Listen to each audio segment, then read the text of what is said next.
ইনি হলেন অযোধ্যার অধিপতি মহারাজ দশরথ। এই দশরথের অভিনয়ে আপনাদের মহান মঞ্চে নৃত্য পরিবেশন করে দেখাবেন ইনি হলেন ওস্তাদ দেবীলাল কর্মকারের প্রিয় সাথী, নৃত্য পরিচালক, নৃত্যশিল্পী রবীন্দ্রনাথ মাহাতো।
প্রস্তাব মহারাজ, আপনার জ্যেষ্ঠ পুত্র রামের মতন বীর পুরুষ আর জগতে কেউ নেই।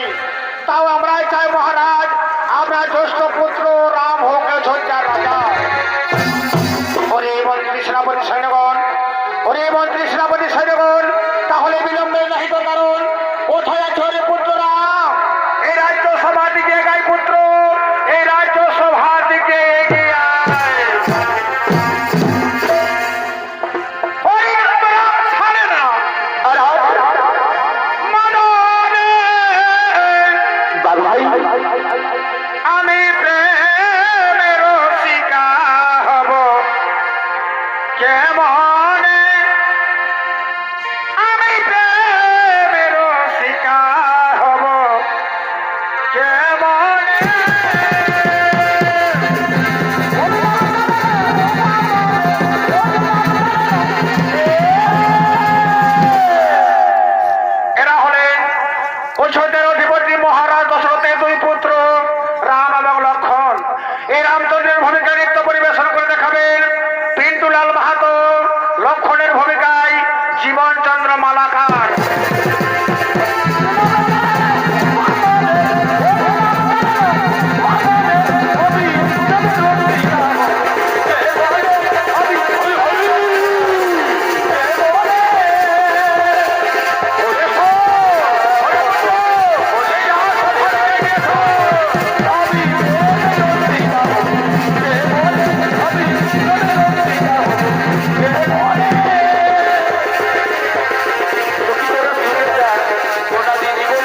মতনের সকলের ইচ্ছা আগামীকাল সুপ্রভাতে তুই হবি পুত্র অযোধ্যার রাজা, তুই হবি পুত্র অযোধ্যার রাজা।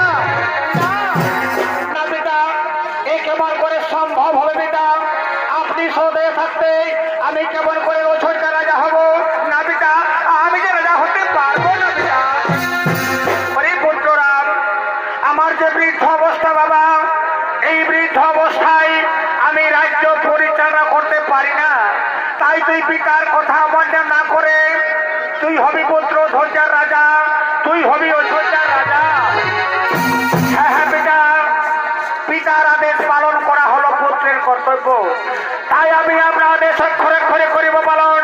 আমি সমস্ত প্রজাবাসীগণকে পুত্রের সহিত ভালোবাসা দিয়ে আমি হব অযোধ্যার রাজা, আমি হব অযোধ্যার রাজা।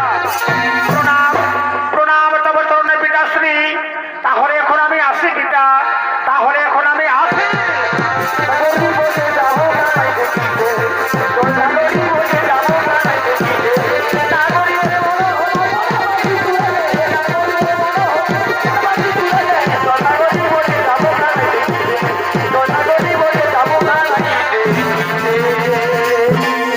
মহারাজের জয় হোক, মহারাজের জয় হোক, মহারাজের জয় হোক। এসি দারোয়ান, এসি দারোয়ান, হঠাৎ তোমার রাজ্যে সভায় আসার কারণ জানতে পারি দারোয়ান? ওগো মহারাজ, ওগো মহারাজ, রাজমাতা কইকেয়ী এক্ষুনি আপনার সঙ্গে দর্শন করতে চাই মহারাজ। তাই রাজমাতা কইকেয়ী নিজ কক্ষে রয়েছেন, এক্ষুনি আপনার দর্শন চাই মহারাজ। ও, তুমি এই বার্তা নিয়ে এসেছো? শোনো দারোয়ান, তুমি মহারানী কইকেয়ীকে বার্তা পাঠিয়ে দাও, আমি এক্ষুনি গিয়ে তার সঙ্গে দর্শন করব। শোনো শোনো মন্ত্রী সেনাপতিগণ, শোনো আমার প্রজাবাসীগণ, তোমরা সারাজ্যে ঘোষণা করে দাও আগামীকাল সুপ্রভাতে আমার জ্যেষ্ঠ পুত্র রাম হবে অযোধ্যার রাজা, আমার জ্যেষ্ঠ পুত্র রাম হবে অযোধ্যার রাজা।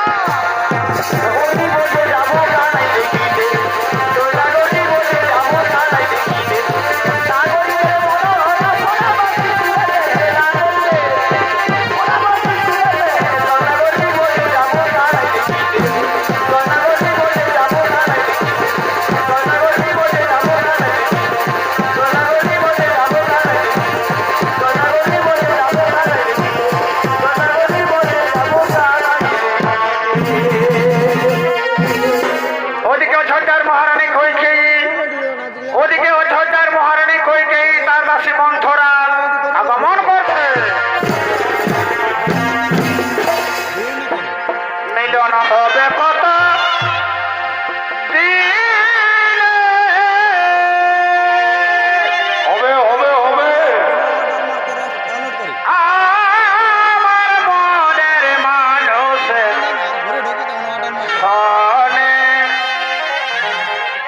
আমার মনের মানুষের সনে। ওই রে বাছারা, সবাই ভালো আছো না রে বাবা? না না না না না, কেউ কেউ দেখছি দিন চাল্লা ঘুমাচ্ছে। কি বাবা? উঠো রে বাবা, আমি বুড়া লোকটা জাগিয়ে আছি আর তোমরা ঘুমাচ্ছ। মিলন হবে কত দিনে,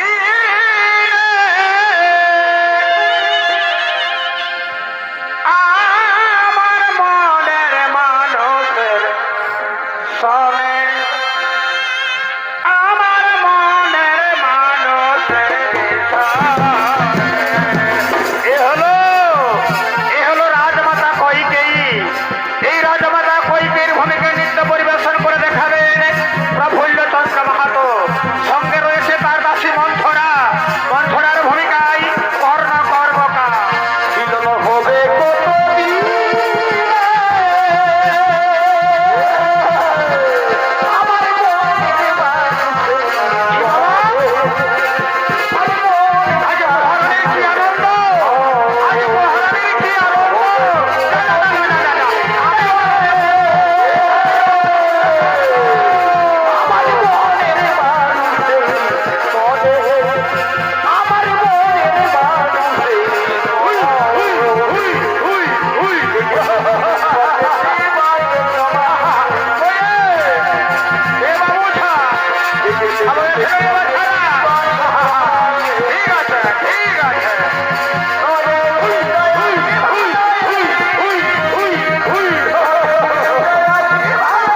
কিছু বলতে পারি না।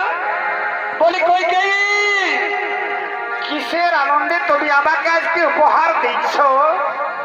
মন্থরা রে, তুই কি জানিস না আগামীকাল সুপ্রভাতে আমাদের জ্যেষ্ঠ পুত্র রাম হবে অযোধ্যার রাজা? সেই আনন্দে তোকে তো আমি একটি উপহার দেব।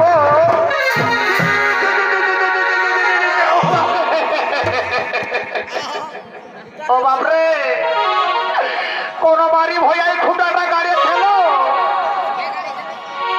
আমার খবরটা যে একেবারে রকম হয়ে গেল গো। করে যাইয়ে বুড়া ভাই আমাকে কত কি বলবে গো। বাবা তোরা হাসছ? ও আমি বুড়া লোকটা পরে হকি তোরা হাসি লাগিছে? ও তোরা আমার মতন একদিন বুড়াবে। বলি কইকেয়ী, কি বললে রানী? রাম রাজা হবে সেই আনন্দে আমাকে উপহার দিচ্ছ, কিন্তু তুমি কি জানো রাম যদি রাজা হয় তাহলে তোমার পুত্র ভরত হবে না? না মন্থরা, একথা তুই বলিস না রে। আমাদের জ্যেষ্ঠ পুত্র রাম আমার পুত্র ভরতকে সে যে প্রাণের চেয়েও বেশি ভালোবাসে।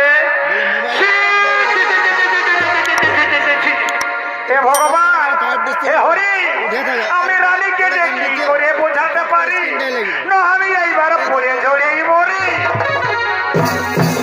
কইকেয়ী, একটি কথা কান খুলে শুনে রেখো। রাম যদি রাজা হয় তোমার পুত্র ভরত হবে দাস, আর তুমি হবে কৌশল্যার দাসী। মন্থরা রে, না মন্থরা, আমি কারো দাসী হতে চাই না রে, আমি কারো দাসী হতে চাই না। কইকেয়ী, তুমি যদি রাজরান্না হয়ে থাকতে চাও তাহলে তোমার পুত্র ভরতকে তুমি অযোধ্যার রাজা করো। মন্থরা রে, এ তুই কি বলছিস? আমার পুত্র ছোট, সে কেমন করে রাজা হবে? তুই একটু আমায় বুঝিয়ে বল না রে। বলবো বলবো রানী, অবশ্যই বলবো। জানো রানী, আমি তোমাকে কোলে পিঠে করে মানুষ করেছি। তোমার দুঃখ, তোমার যন্ত্রণা আমি সহ্য করতে পারবো না। শোনো রানী, তোমার মনে পড়ে সেই দিনের কথা? দেবাসুর সংগ্রামের সময় মহারাজ দশরথ অজ্ঞান হয়ে পড়েছিল, তখন তুমি তাকে অতি সেবা যত্ন করে তার জীবন দান করেছিলে। তখন মহারাজ তোমাকে দুটি বর দিতে চেয়েছিল। চেয়ে নাও রানী, সেই দুটি বর চেয়ে নাও। মন্থরা রে, তুই একটু আমায় বুঝিয়ে বল না, এই রাজপ্রাসাদে তুই ছাড়া আপন আমার কেউ নেই। মন্থরা, তুই একটু আমায় বুঝিয়ে বল না। শোনো রানী, তোমার প্রথম বর হবে জানো? তোমার প্রথম বর হবে তোমার পুত্র ভরতকে তুমি করো অযোধ্যার রাজা, আর দ্বিতীয় বরে রামচন্দ্রকে দাও 14 বছর বনবাস। মন্থরা রে, কিন্তু মহারাজ কি মেনে নেবে এই কথা? মহারাজ কি মেনে নেবে? মানবে, অবশ্যই মানবে রানী। সূর্য বংশের রাজা যদি একবার প্রতিজ্ঞা করে ফেলে না, অবশ্যই প্রতিজ্ঞা পূর্ণ করবে। এক্ষুনি মহারাজ তোমার সঙ্গে দর্শন করতে আসবে। কিন্তু একটি কথা মনে রেখো, তুমি মায়া কান্না করো, খুলে ফেলো সাজগোজ, খুলে ফেলো অলঙ্কার, তুমি মাটিতে মন গোবানে পড়ে রইবে। এসে মহারাজ বলবে, রানী কইকেয়ী, আমি তোমাকে মনে প্রাণে ভালোবাসি, কিন্তু সাবধান, কিছুতেই মহারাজের সঙ্গে তুমি কথা বলবে না যতক্ষণ পর্যন্ত না রামের শপথ নিয়ে প্রতিজ্ঞা করছে।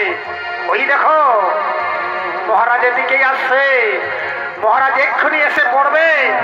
আমি এখন আসি রানী, কথাটা যেন আমার মনে থাকে রানী। হ্যাঁ হ্যাঁ হ্যাঁ, এইবার অযোধ্যার রাজপ্রাসাদটা দাউ দাউ করে চলবে। আর আমি দাসী মন্থরা, আমি কি করবো আনন্দে জানো?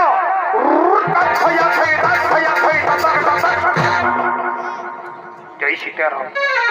এ বাবা, এ বাবু, এ মোবাইল বাবু, তোকে তেরা রাস্তাটা দেখাই বাবা, আমাকে কোনটাই ঢুকতে বাইরে আইছি বাবা, ঢুকতে পারি না। না না বাবা, না না না, তুমি যা করছো করো, আমি নিজেই চলে যাব।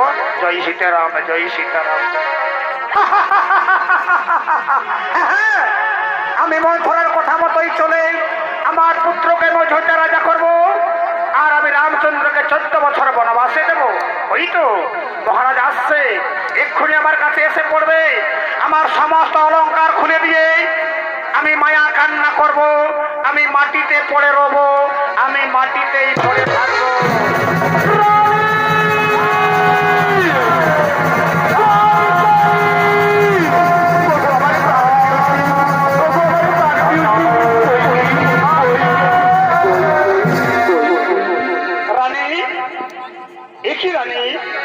তুমি রাজ সিংহাসন ছেড়ে কেন মাটিতে পড়ে রয়েছ? ওঠো রানী, কথা বলো। জানো রানী, আগামীকাল সুপ্রভাতে আমাদের জ্যেষ্ঠ পুত্র রাম রাজা হবে, আর তুমি এমন করে পড়ে রয়েছ কেন? ওঠো রানী, কথা বলো। ও বুঝেছি, কেউ তোমাকে তাহলে অপমান করেছে। শোনো রানী, আমি সূর্য বংশের রাজা দশরথ, কেউ যদি তোমাকে অপমান করে থাকে, আমি এক্ষুনি তাকে মৃত্যুদণ্ড দেব। রানী, অমন করে বেমুখ হয়ে থেকো না রানী। তুমি তো জানো রানী, আমি সব রানীর চেয়ে তোমাকে বেশি ভালোবাসি। বলো রানী, তুমি আমার কাছে কিছু পেতে চাও? বলো রানী, বলো। আমি জ্যেষ্ঠ পুত্র রামের শপথ নিয়ে প্রতিজ্ঞা করছি, তুমি আমার কাছে যা চাইবে আমি তোমাকে তাই দান করব। কি বললে মহারাজ? আমি যা চাইব তাই আমাকে দান করবে? হ্যাঁ রানী, হ্যাঁ।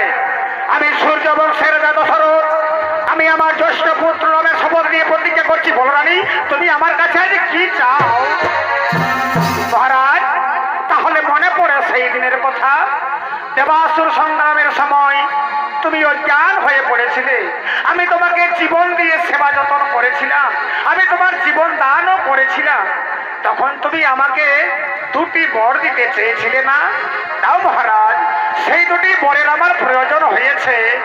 ও, এই জন্য আমার সঙ্গে কথা বলতে চাইছো না? বলো রানী, বলো কি দেব সেই বর? আমি আমার জ্যেষ্ঠ পুত্রের শপথ দিয়ে প্রতিজ্ঞা করছি, তুমি আমার কাছে কি বর চাইবে? তুমি আমার কাছে কি বর চাও? মহারাজ, তাহলে শুন আমার সেই দুইটি বর। আমার প্রথম বর হলো আমার পুত্র ভরত হবে অযোধ্যার রাজা, আর তোমার জ্যেষ্ঠ পুত্র রামের হবে 14 বছর বনবাস।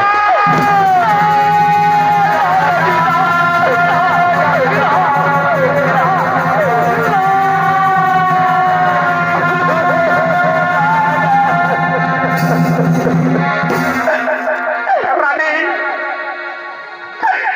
কি বললে তুমি? কই কি তোমার পুত্র ভরত হবে অযোধ্যার রাজা, আর আমার প্রিয় পুত্র রামের হবে 14 বছর বনবাস? না রানী, আমি রামকে বনবাস দিতে পারবো না রানী, আমি রামকে বনবাস দিতে পারবো না।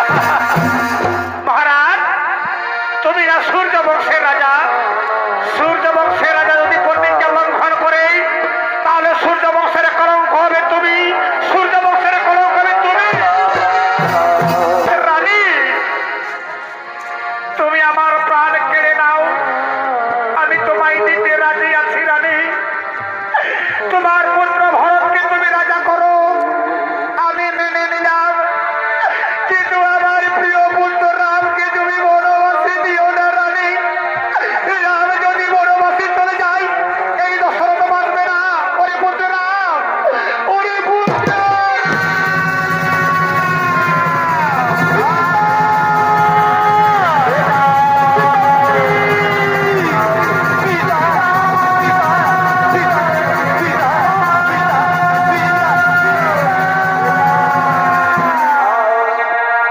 প্রণাম, প্রণাম তজন পিতাশ্রী। একটি পিতা, রাজ সিংহাসন ছেড়ে কেন মাটিতে পড়ে রয়েছ? ওঠো পিতা, আমি তোমার জ্যেষ্ঠ পুত্র রাম। কথা বলো পিতা, কথা বলো। মা, মাগো, আমার পিতা কেন অমন করে মাটিতে পড়ে রয়েছে? তুমি বলো না মা, আমার পিতার কি হয়েছে? তুমি বলো মা, আমার পিতার কি হয়েছে? শুনলাম তোর জন্য তোর পিতার এই দশা হয়েছে। কি বললে মা? আমার জন্য আমার পিতার এই দশা হয়েছে? তুমি বলো মা, আমি কি করলে আমার পিতা সুস্থ হয়ে উঠবে? তুমি বলো মা, তুমি বলো মা।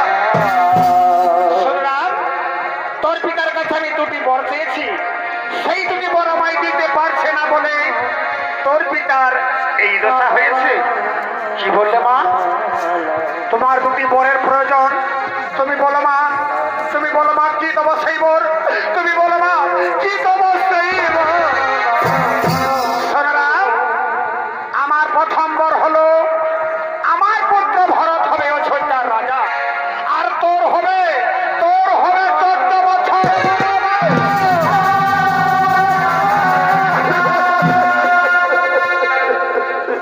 মা। মাগো, এ তুমি কি কথা মাই শোনালে মা জননী? আমার ছোট্ট ভাই ভরত হবে অযোধ্যার রাজা, আর আমার হবে 14 বছর বনবাস। মাগো, আমি তো রাজা হতে চাই না মা, আমি তো রাজা হতে চাই না। মাগো, এ তো তুমি আমায় আশীর্বাদ করলে মা, এ তো তুমি আমায় আশীর্বাদ করলে। আমিও তো চাই মা, আমি 14 বছর বনবাসে গিয়ে সমস্ত মুনি ঋষিদের সঙ্গে দর্শন করে আমার জীবন আমি ধন্য করবো মা, আমি রাজা হব না। পিতা, পিতা গো, এর জন্য আমার সঙ্গে কথা বলছো না পিতা? আমি বুঝেছি পিতা, আমি পুত্র হয়ে তো ঋণ শোধ করবো পিতা। আমি মাতা কৌশল্যার কাছে বিদায় নিয়ে এসে মাতা সুমিত্রার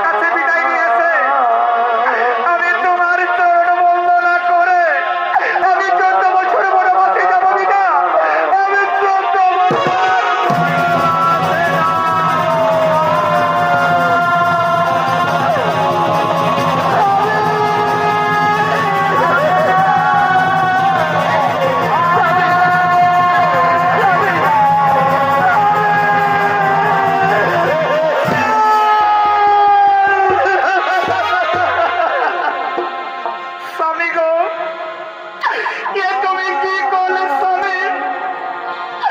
বিনা অপরাধে আমার পুত্রকে তুমি 14 বছর বনবাসে দিলে স্বামী, কিন্তু কেন কেন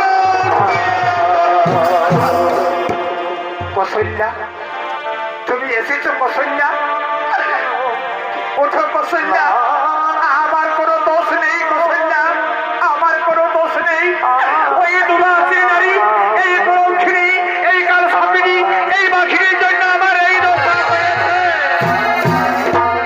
স্বামী গো, আমি তোমার দুটি চরণ ধরে মিনতি করি স্বামী, আমার পুত্রকে তুমি বনবাসে দিও না স্বামী, আমার পুত্রকে তুমি বনবাসে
তুই রে সাধে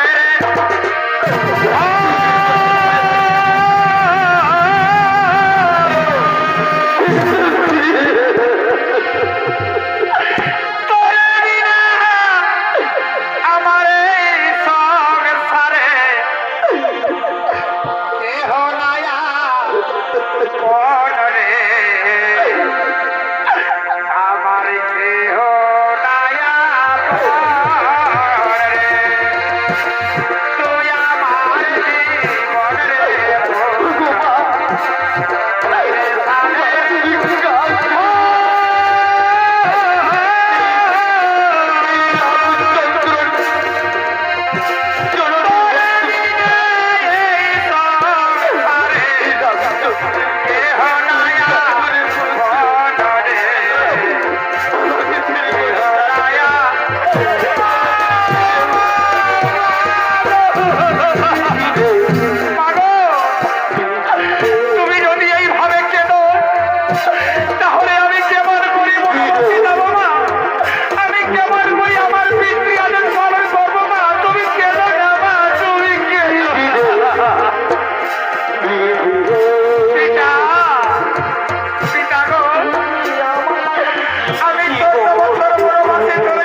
একটি কথা বলো তো মা, আমার পিতার জন্য মন কেন আমার ব্যাকুল হয়ে উঠছে।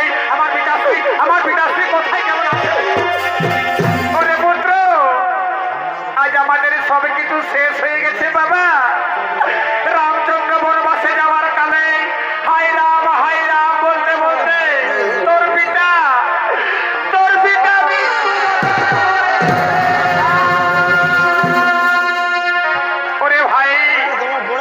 ওরে ভাই শত্রুঘ্ন, শুনলি রে, আমাদের পিতা নেই রে, আমাদের পিতা মারা গেছে। পিতা ওরে পুত্র ভরত, কান্দিস না বাবা, জন্ম মৃত্যু হলো বিধাতার লিখন। চল বাবা, তোর পিতাকে আমরা সকলে সৎকাজ করতে আমরা শ্মশানে নিয়ে যাবো রে। না মা, আমি পারবো না মা, আমার দাদা রামচন্দ্র নেই, প্রাণের ভাই লক্ষণ নেই, আমি কেমন করে দেহ সংস্কার করবো? না মা, আমি আরে পুত্র, তুইও ছোট্ট বাসিকে ডেকে নিয়ে আয়, বাসের দোলা নিয়ে আয়, সাদা বস্ত্র নিয়ে আয়, চন্দন কাষ্ঠ নিয়ে আয়। ও ছোট্ট বাসি, আমার পিতার দেহ সংস্কার করতে তোমরা সাদা বস্ত্র নিয়ে এসো, চন্দন কাষ্ঠ নিয়ে এসো, বাসের দোলা নিয়ে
কাপড় দিয়ে বাসের দোলায় যাবে রয়ে চিত্রগুপ্তম লিখেছে রে খাতায় ভুল হবে না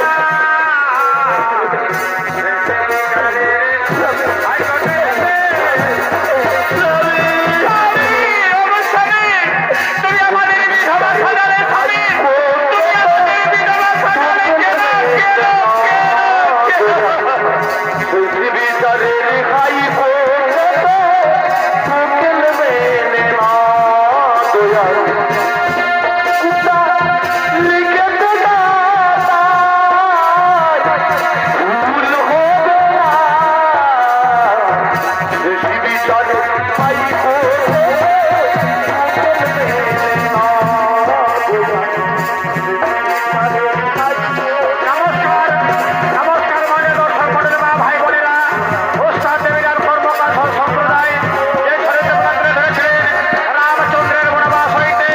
রাজা দল হতে স্বর্গে গমন